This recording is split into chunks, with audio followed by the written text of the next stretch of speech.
Yo ho, all hands, hoist the colors high.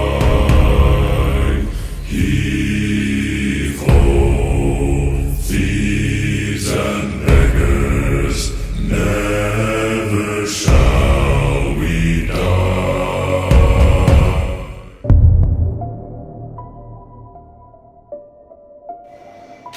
E aí pessoal do Universo Antares, bem-vindos de volta a mais um vídeo aqui no canal. Bem-vindos de volta à nossa playlist onde eu analiso todos os contos e histórias que o H.P. Lovecraft escreveu. E no vídeo de hoje nós vamos analisar um conto muito interessante com o título de The Lurking Fear, ou na tradução, bom, eu meio que traduzir de maneira livre, mas a tradução desse conto, do título desse conto poderia ser O Medo à Espreita. Ele foi escrito em 1922 e publicado entre janeiro e abril de 1923 na revista Homebrew. É um conto dividido em 4 partes, 4 capítulos, e é muito interessante. Então vamos lá para a história? Bom, vamos lá. Capítulo 1. O título do capítulo 1 é The Shadow on the Chimney, ou seja, A Sombra na Chaminé. Aqui a gente acompanha um personagem, um investigador de lendas folclóricas. Ele vai até a casa desses Martens, que são de um... se originou, né? A casa dos Martens se originou por um descendente de irlandeses, se eu não me engano. Não sei se ele era descendente ou se ele era irlandês, agora não me lembro. Mas, de qualquer forma, esse cara, por conta das suas desavenças com o exército, com o governo, decidiu montar uma casinha no meio do nada, que é a casinha dos Martens, e ele ficou lá recluso durante muito e muito tempo. E aí seus descendentes, aos poucos, foram ficando cada vez mais reclusos também. E a casa, com o passar do tempo, foi abandonada, porque tiveram boatos de, enfim, ritos e coisas estranhas acontecendo. As pessoas não frequentam mais aquele lugar depois que aconteceu uma espécie de, como posso dizer, uma espécie de desavença com os familiares, mas eu vou falar isso... Na verdade, eu vou falar isso agora, né? Porque isso vai ajudar a vocês entenderem melhor. Um desses personagens, que é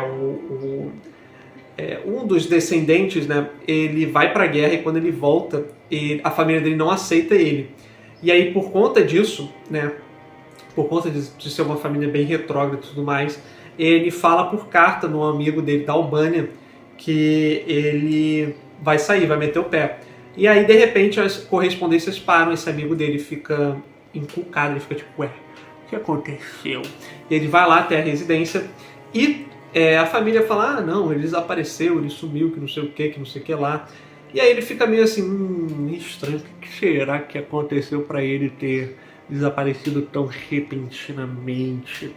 E aí ele vai lá de noite, de madrugada no cemitério da família e cava o túmulo, né? Supostamente o túmulo dele, né? Porque eles falavam que ele tinha sido encontrado morto, não sei o que. E aí ele vê nas ossadas, né? Que o esqueleto dele, o crânio dele ele sofreu de traumatismo craniano, né? Então provavelmente, mano, ele tomou um porradão. E aí ele ficou emputecido, foi pra polícia e falou assim, mataram o moleque, porque não faço a mínima ideia, mas aquela gente lá é ruim,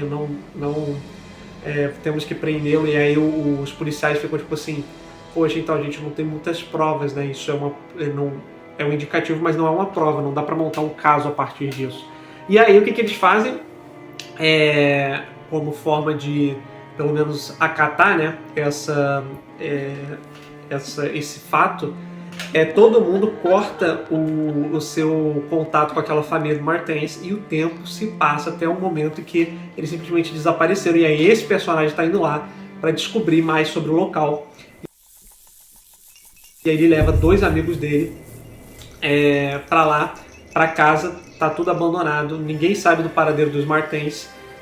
mas sabem que em noites de tempestade pessoas desaparecem de maneira misteriosa. E aí eles querem ver isso aí e eles fazem uma vigília, né, para tentar encontrar essas suposta criatura, né, que eles chamam de The Lurking Fear, né, que é o medo à espreita, essas criaturas que aparecem justamente em tempestades, porque tem uns locais ali ao redor, né, o povo local eles dão essa planta para eles e falam que sempre que tem noite de tempestade dá uma merda, então eles vão para essa casa justamente quando tá tendo noite de tempestade, para ver se eles conseguem encontrar o rastro dessa criatura. Então aqui a gente já tem um tipo de história que ele é bem diferente do Lovecraft, né? Quer dizer, que é um dos estilos que o Lovecraft é conhecido, que é o estilo pulp, ou seja, quando o personagem ele não questiona a integridade, ou ele não questiona, melhor ainda, o sobrenatural. Ele assume que o sobrenatural existe e ele está preparado para combatê-lo. Mas será que ele vai conseguir? E é isso que acontece, porque eles estão lá preparados, eles ficam lá na casa e os dois amigos dele fazem uma vigília, ele cai no sono e quando ele acorda, meu amigo, imagina um cramunhão assim, tipo assim, um capeta, um bicho horroroso, tá indo de volta pra chaminé e os amigos dele se ferraram, morreram legal. E ele fica apavorado, ele fica, caramba, esse bicho não faz nem barulho, cara, ele fica apavorado. E no outro dia, ele fica tipo assim, meu Deus do céu, não vou nem contar pra eles o que aconteceu aqui. Porque a gente vai pro capítulo 2, que é A Passer in the Storm, ou seja, um passageiro pela tempestade. E depois de muito tempo, ele decide identificar, tá, a gente precisa achar esse cara, a gente precisa achar esse bicho. Então vamos dar uma boa desmatada aqui, vamos desmatar legal. Eles começam a desmatar, e aí ele tem um amigo dele, um Monroe, eles começam a tentar achar, né, o paradeiro dos desaparecidos. Apesar de eles não terem muita esperança, eles realmente começam a desmatar o local para ver se encontra onde essa criatura poderia estar se escondendo. E aí tem uma noite de tempestade horrenda novamente. E o que acontece? Tá tendo uma noite de tempestade, eles têm que se abrigar numa cabana. Sabe essas cabanas de caçador? Então, que o pessoal usa pra tempestade, noite de tempestade. Então, eles se abrigam lá. E aí, do nada, o cara tá... Tipo assim, o Monroe vai olhar a janela, né, depois que tá passando as paradas. E ele fica tipo assim, não, tá tudo bem aqui, não sei o que, não sei o que. E ele fica parado ali, tipo assim, encostado na janela. E aí o personagem vai lá e vai ver, né, o que aconteceu com ele. Quando ele vê, ele olha assim, a cara do maluco sumiu. Ele tomou uma agarrada assim na cara e ele morreu também. Ou seja, será que eles estão chegando tão perto assim? E você fica, caramba, o que aconteceu? Que bicho doido. E no capítulo 3, que tem o título de What the Red Glare Meant.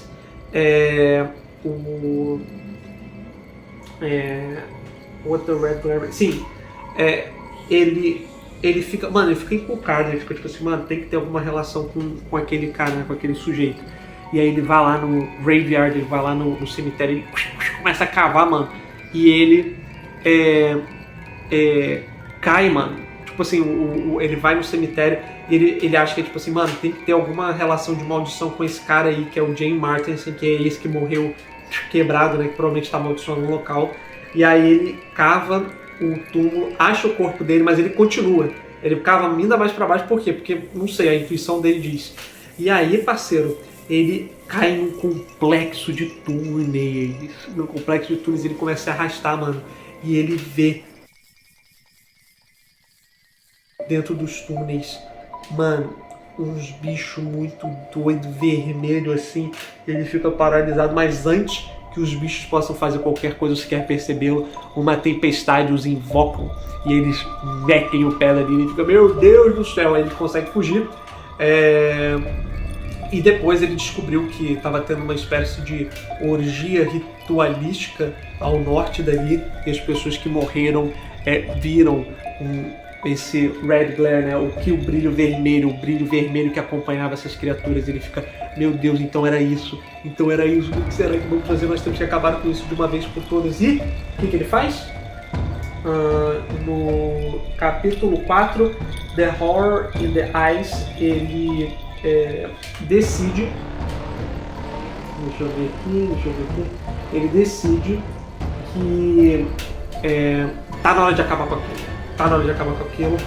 E ele basicamente, ele chega lá pro pessoal e ele fala assim: meu Deus, ferrou, agora que eu descobri o que é, ferrou, vamos ter que ir pra essa casa, vamos ter que encontrar essa casa aí. E aí ele vai lá, mano, e ele fica na residência, e ele fica escondido com a pistola dele automática assim, e ele fica escondido no mato pra ver, mano. Só pode estar saindo da casa, a casa é o centro de tudo. E aí ele fica lá na casa assim, mano, e ele vê, velho, saindo bichos que nem macacos, assim, totalmente esbranquiçados à medida que a tempestade começa. E aí o que ele faz? Dá um tiro. Mete o tiro no bicho, e aí eles fogem apavorados, só fica aquele morto lá. E aí quando ele vai olhar, ele vê que, na verdade, as características do bicho são muito parecidas, ou melhor, idênticas com a dos Martens, porque principalmente a característica nos olhos, né? Os Martens, no começo do conto, ele fala que os Martens tinham olhos aquela heterocromia, que é um olho diferente do outro, então um era marrom e o outro era amarelo. Ele olha pro bicho e ele vê que um olho é amarelo e o outro é marrom, e ele fica: meu Deus, esses são os Martens, esses caras evoluíram, fizeram não sei o que aqui, um ritual, e eles viraram essas criaturas grotescas, meu Deus do céu. E aí ele fica absolutamente apavorado, quer dizer, ele fica apavorado, e ele decide, ele fala pro pessoal: ó, explode tudo. E eles de fato explodem tudo, demolem a casa, ele mete o pé, e o conto termina aí. O conto termina com a gente sabendo o que aconteceu. E será que eles de fato desapareceram? Será que ele conseguiu eliminá-los? Nunca saberemos. Mas é um conto muito maneiro, muito divertido, justamente por essa construção, né? Ele lembra um pouco aquele conto, ele é uma versão, eu diria, melhorada e mais bem bolada daquele outro conto, que é a criatura, né? O monstro na caverna, que também a gente já analisou aqui. Mas é um conto muito interessante e eu espero que vocês tenham gostado. Espero que vocês estejam gostando dessa série, e eu vejo vocês no próximo vídeo.